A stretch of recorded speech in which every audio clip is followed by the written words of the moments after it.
Hello, everybody. I am here to do another segment of Mindset for Success, and I've brought you some young blood on my team. This is Cliff Saraday. He's my team leader, and he's not even 30 yet. He's 25? 27 on Friday. Okay, 27 is still where he wants to tell you how old he is, and that's definitely pretty interesting. But Cliff is awesome. He's a little bit of a transplant to North Carolina from a very cold state. Wisconsin. So is there snow in Wisconsin now? There was. I was just home for Thanksgiving, and there was some remnants of a storm. So, i.e. the reason you moved. Yes, absolutely. And for you, of course. Thanks. Well, we're going to talk today about teams, and I'm going to let Cliff ask some questions and also participate in the things that we know about teams. So let's just make it simple, make it sweet. Okay. Well, starting with the basics, what's your definition of a team? Well, it would be, a team can be as small as a husband and wife team. And to me, a definition of a team would be two people that are actually participating in working with customers and clients, i.e. buyers and sellers, two people that are doing the role of a team. Now, you could have an agent with an assistant, and she might consider that a team, but that would really be a very, very small team indeed. Yeah. So, but you got many husband and wife teams that are successful, and sometimes they'll hire an assistant, this, that, and the other. But, it's somebody that, I grew up as an only child, Cliff, so I always wanted to share the thrill of victory and the agony of defeat with my teammates. So That's the reason I started the team. Yeah, I can agree. And I think, a group of people working towards one goal, a united front. And really a team that's together too. I think there's a lot of teams out there that I call them TINOs, team in name only. Yeah. And they really don't know each other. We have this thing in our office. I mean, what's the most thing we do besides sell real estate? Eat, yep. Yes. We have Monday, what do you call it, lunch bunch. And so we have a lot of time together that we know each other, we know our families and that kind of team. So we're really a pretty united team. But there's big teams that don't have that structure. There's all kinds of different structures. Yeah. Mm-hmm. Well, how do you know, or if you're, a prospering agent, when do you know when you're ready to build a team? Well, that's a good question because I think a lot of people jump out on that limb a lot quicker than they should. Yeah. I think you should have so much business that you can't handle it. You either approach it that way, or you could approach it the way of, I know how to run a real estate team. I'm going to be responsible for bringing all the leads in, and then you're going to monitor that very carefully, which is more the business approach instead of the agent growing a team. It's a business approach as I'm going to put a team into business. Absolutely. Mm-hmm. What advice do you have as a team leader to other team leaders? this is a really passion of mine because teams have evolved. And one of the things that I feel very strongly about is a team shouldn't be to make the team leader rich, which I think a lot of people, it's all about them. It's all about their name. It's all about, their bottom line, which of course is a business and you have to be concerned about that. But I really think the focus of the team should be to make the experience of buying a house and selling a house better than it has been, better than our competition. And I think our competition these days is really not each other as agents, but I think it's big tech and big money that have come into our industry and are taking large portions of it. So, yeah. I think I can say too is just other team leaders leveraging. I'm new, I have about 6 years in the industry, but being able to use Marti as a pillar of strength and other team leads in our organization, that's been huge for me to help with training and just kind of agent development as a whole. So. Mm-hmm. Mm-hmm. And then how do I create a positive work culture, or how do you establish what your work culture is? Well, I think everything rises and falls on leadership, frankly. Mm-hmm. And the leadership team that you put around you, when you develop a team and that team gets to be, let's say, over 10 people, then you got to have some leadership helping you. And you're part of my leadership team. Yep. So you helping me with training the agents, you helping me with, I can't know every person's need every hour of the day, But we have a leadership team that is very involved with our agents and hopefully helps them. So I think what advice would I give to the team leader is you've got to work on a culture that works for you. You know, I'm a office work person. I like to see people in the office, although I have one of my most successful agents that never darkens the door, works from her car, but she's always working. And it's funny because when I call her, she picks up the phone on the first call. Yep. So there's different people that can do it different ways. I'm an office person. I think you get up, you put on your game face, you put on the war paint, you come to work, make it happen. I agree with you. What are some important things that you encourage or we encourage the team to do? Well, I think you got to talk to people. Just be comfortable talking with people about real estate. You know, my good friend Phyllis says you don't dig ditches. You're in a business that a lot of people have an opinion on. As a matter of fact, a lot of people think they know more about real estate than you do. You may have been in it for 10 years, and they still think they know more. They don't think that about their dentist, by the way. You know, they wouldn't go in and start, open your mouth here, I think I see a cavity. You know, that's not what they do. But in real estate, everybody's an authority, so to speak. Yeah. So that's kind of the thing that you've got to learn is to talk to people about real estate and ask defining questions. You know, when are you thinking about moving? This is a great neighborhood that you're in. I just sold a house down the street. Do you know anybody that would like to move to your neighborhood? Yeah. You've got to be comfortable with that, and you've got to be comfortable with having a lot of those conversations. I mean, also, I know our team, I beat a dead horse with this, but script work and practice, continuing to sharpen your tools, whether you're in the business for 6 months, a year, 10 years, 20 years, that if you stop using your scripts or stop practicing anything, your buyer consult, your listing presentation, it's eventually going to get dull and you'll start losing business that way. Well, you know, it's you bring up a good point. Whether you've been in the business 5 years, 10 years, or 25 years, you have to keep up with the public, and the public sentiment and the way they relate to you changes. So you got to be adaptable. You got to keep up with it. I agree. How do you involve and engage your team members on whether that's with team meetings or individual meetings? How do we, what does that look like? Well, I know you do a lot of individual meetings, and I think that's great. We do team meetings. But when I'm walking through the office, it's not unusual for me to say, what are you working on? And we'll stop and we'll have a conversation about what you're working on. Or are you having any challenges? What's your biggest challenge right now? How can we collective mind? And that's another great thing that a team brings is that collective mind of especially a high productive team like ours, of how to solve problems that you're currently working with. Yeah, leads me into my next question. When conflicts arise, how do we handle that, or how do we prevent them? You shoot them. Right. Okay, maybe don't shoot them. No, you don't do that. Conflicts are going to arise. That's part of the human experience. But you got to do it with gently as you can. And it's hard because emotions are high in real estate. This is a very emotional business. So it's very hard. You got conflicts, two types of conflicts. You got conflicts between agent and agent, and you got conflicts between agent and customer and clients. And all of those can get into a big ball of conflict. And I think the thing to do is...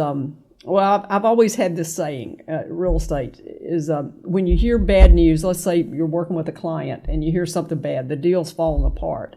So you hang up the phone from the deal falling apart, and then you pick up the phone in the next instance and you tell your client, because bad news doesn't keep very well. It spoils. The longer you keep it, the more you can't move forward, and you must be able to move forward. So if you got a conflict between one agent and another agent, the best thing to do, if possible, is to get them in a room, get them face to face, and let them work it out, maybe with a little bit of oversight, a little bit of help. But most of the time, agents will come up with a solution. It's the unknowing. It's that time in between the conflict and the resolution that's really the problem, because that makes it worse.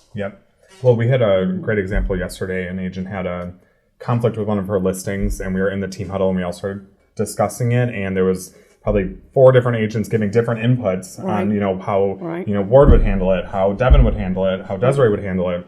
Right. And at the end, we all kind of came up with a collective answer together. And so that right there, case in point with a team, that you're not in it alone, that you have that support Right. via leadership or other agents on the team. So, Plus, those other agents on the team, well, we've got a high-producing team. Absolutely. So high-producing per agent team, as opposed to team in name only with 50 or 60 people that hardly know each other, never get together and discuss problems. So can't fit at a table. can't fit at a table. No. How do we recruit for a team member? What are we looking for? That is something I just I have this thing in my mind. I said any fool can make it in real estate because I did, but I have lived to regret that statement because I've met some beautiful people who were talented, who had more education than I did, who had more presence than I did, and I thought, oh man, this person's going to be great. And they weren't.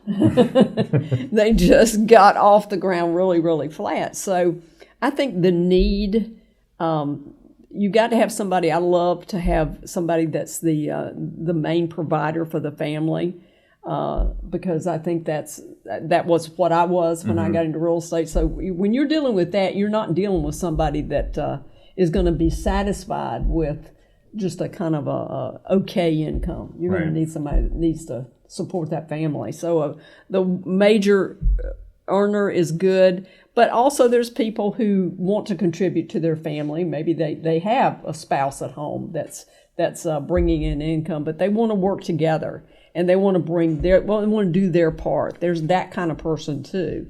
And that kind of person doesn't lean. That's not the person that says, oh, I'm going to stay home. My husband's got a good paycheck coming this week. Yep. So I'm staying at home. They've got that in themselves, and that's not easy to read, is it? No.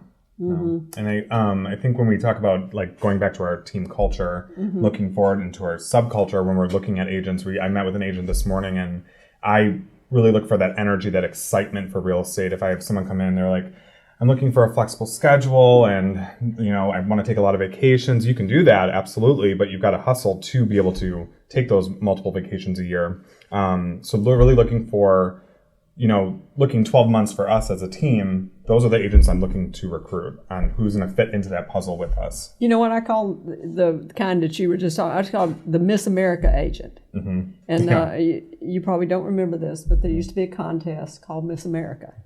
Did you hear about that in grade school? No, you never did. But anyway, they'd ask them questions. They said, well, what's the main thing you would bring to mankind? And they would say, well, world peace. Right. And it was just something just totally, world peace. So I think that the answer I dread the most when I say, why do you want to get in real estate, is, well, I just love houses and I love people. Yeah. And I know that person is going to get flat because it's a much tougher business than you think it is, especially out of the gate. So you've got to have a lot of support. You've got to have a lot of stamina to make it through. So don't be a Miss America agent. Nope. What I call. What is your biggest feel-good moment for you as a team leader / owner? Oh, I love to brag on my team members that are having high earnings, and I love to see my agents make their first few sales. Yep. I love to see my agents when they close more than one deal on a day. One recently fairly new agent said, "Oh, I'm going to 2 closings today," and I'm thinking that's good. I said someday you'll be going to 6 closings in one day. So when you're around those kind of people and that kind of mindset, I love to see that. I love to see that action. I love to see them succeed. And, I understand their downtimes too, and I like to think that I can bring them out of some of those. But I love to see the light go on and they really kind of understand. Yeah, that's what I was just going to say. I have a new agent who just wrote her first offer last night. She's been on the team for about 3 weeks. Wow. So quickly, but just that kind of aha moment they get when they're on the phones or getting comfortable with talking to people, new people on the phones. That's I'm in my office, sitting behind them, cheering them on. So it's huge. But I've also known you to get on the phone and help out with that conversation. Yep. I have known that. And you're a good salesman when you put on your sales hat. How do I keep my team members motivated during this difficult market shift that we're going through? Well, there's a lot of people that are going to get out of the business, and you don't want to be one of them. And there is a true factor. I call it the rubber band effect. And then I read an article that Gary Keller said, and he was talking about the same thing. And I said, oh, I'm so smart. But truly, when you have a market like this, and it's tougher than what was happening 2 years ago. Yep. This is a tougher market. It separates the women from the girls and the boys from the men, and it takes more. But you have to determine: are you a long-term player? Is this your career, or is it just a truck stop between careers? I mean, is this what you're going to be doing 5 years from now? Yeah, This is what you're going to be doing 10 years from now. Well, it's huge too. I think right now we're all kind of. I probably can ask any team leader right now. Mindset is a huge thing right now, because if you go into a conversation even, or just looking at the rest of your year that I can't do it, you're not going to do it. This has been a huge thing I've been focusing on with the agents, just trying to get them with that, ending that day with a good call. And Marti always says, never end the day with a bad call. Right. And just keep trucking through it, because getting into it now in this tough market, once it gets easier again, you're going to have all those skills that you've been, it's been an uphill battle, but once it starts going downhill, you're going to be snowballing. So I think that's true, great. But you got to think about this business one day at a time. Yep. First of all, are you going to bring the juice to that day? And I like to say bring the juice, because you bring the energy, you bring the drive that makes it happen. Are you going to go to work today and find a buyer or find a seller? Are you going to make something happen, or are you going to wait on something to happen? And the person that says, I'm going in there today, I got my game face on, I am going to make it happen. That's the one that's going to make it through this market. Because if you start looking at the next quarter, they're saying this about the next quarter, only do this business one day at a time and put everything you've got into making that day as productive as you can get it to be. Yep. And you'll win, and you'll be there, and you'll have those multiple deals. When everybody else is saying goodbye, they're moaning and groaning and saying, that doesn't work, this doesn't work, and my deal fell through, and they focus on that. The sooner you can shake that off and do my favorite singer there, shake it off. Get on with it. Yeah, I think it's just a no excuse attitude right now. I mean, you just got to keep pushing through it, and you'll get there. Right. How do you keep agents up to speed on trends and changes in the industry, and then with technology that's coming up, with whether it's with EXP or in the real estate industry in general? Well, I do keep up the real estate industry more than I used to, and that's by reading on a broader level what's happening. I do that more because I have a little bit more time now. When I was in the forest of production, I couldn't see the forest for the trees, but now I do have time to study, what's happening in this industry, and I've got a lot of takeaways from all of that study. But you talk about technology, and technology is only as good as the people that want to use it. And so many agents don't want to use it. But one of my most successful agents will tell you, just learn to do your database. Keep it up. And there's 1,000 of them out there. And you can probably, I used to do it on 3x5 cards before. Yep. So believe me, you've got a better vehicle to keep yourself up with your people that are, if somebody tells you they're 3 months out, you better start calling them in a month. Yep. Because it's always a little bit different, and that helps you keep up with those people. So I keep up with the trends in real estate, and I think I'm after 35 years of really looking at this industry, I see the changes. Right. And with CRM, so the best CRM is the one that you're using. So like Marti said, there's 1,000 CRMs, but whether that's postcards or that's Boomtown or Follow Up Boss, whatever you're using, as long as you're using it, it's the best one that you have. So how do you celebrate an agent's success on a team? Oh, champagne. Always champagne. And more food. And more food. Yeah. We do a lot of eating around here, that's for sure. But I think just the recognition and just the appreciation and just part of it. You are part of our success. And like I said, the purpose of a team is the more team, as our team grows, we're going to put more of that income back into giving that seller a great experience and giving that buyer a great experience, because that's the only thing that's going to change a team. Other than that, Cliff, you've got teams that are just working internet leads. Mm-hmm. And maybe they're working with a tech giant like maybe Zillow or somebody like that, and they're working and they're churning them and burning them, and they're paying a high price for that.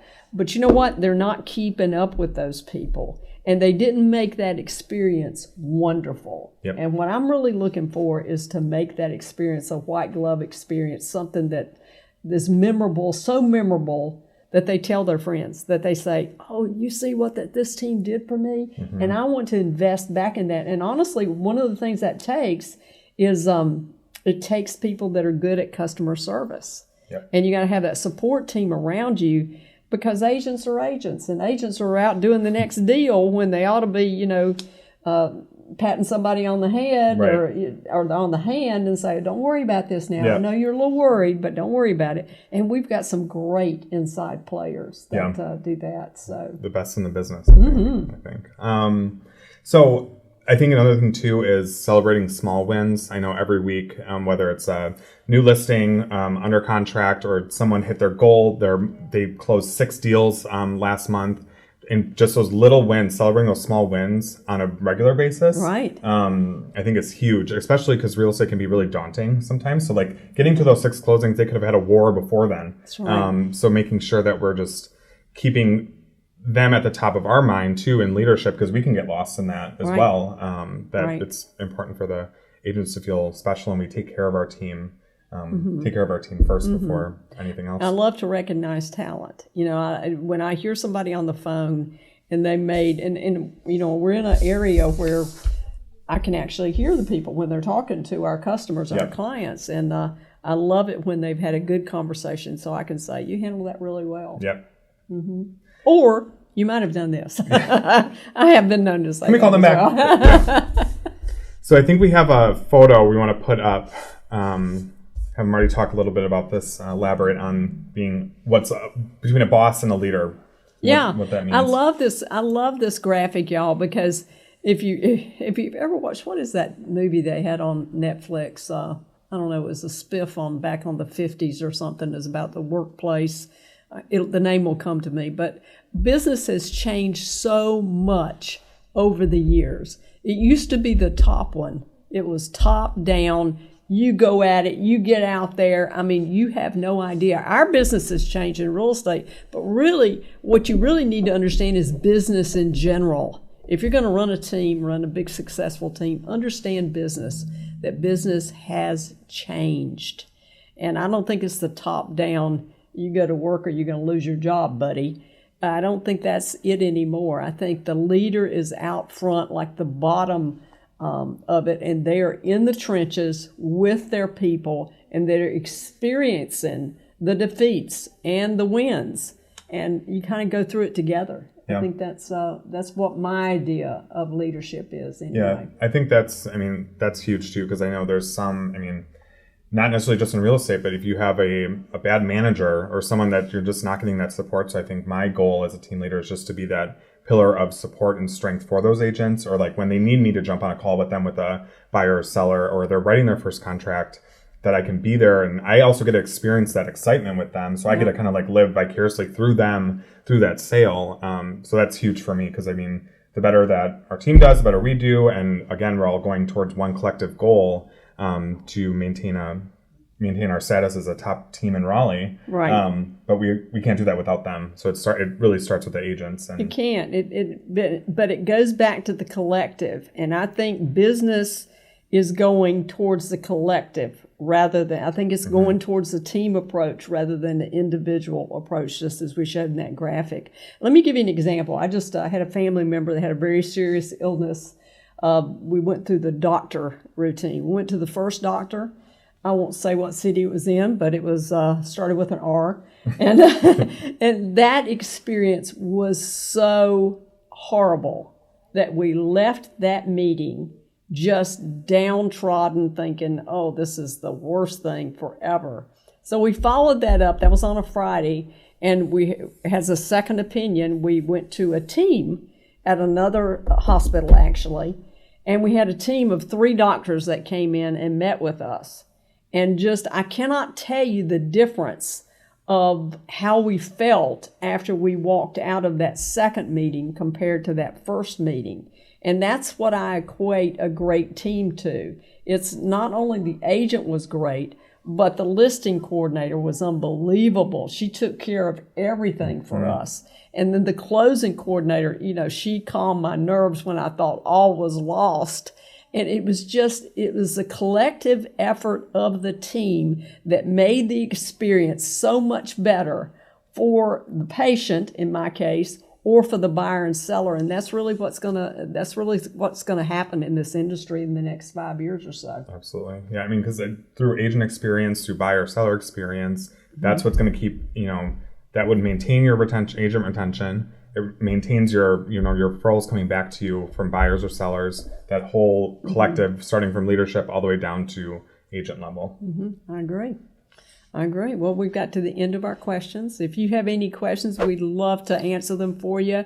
If you've got any ideas on what you'd love to talk about that concerns this industry that I love so much, residential real estate, give us a call. Contact us. We'd love to talk to you. Take care.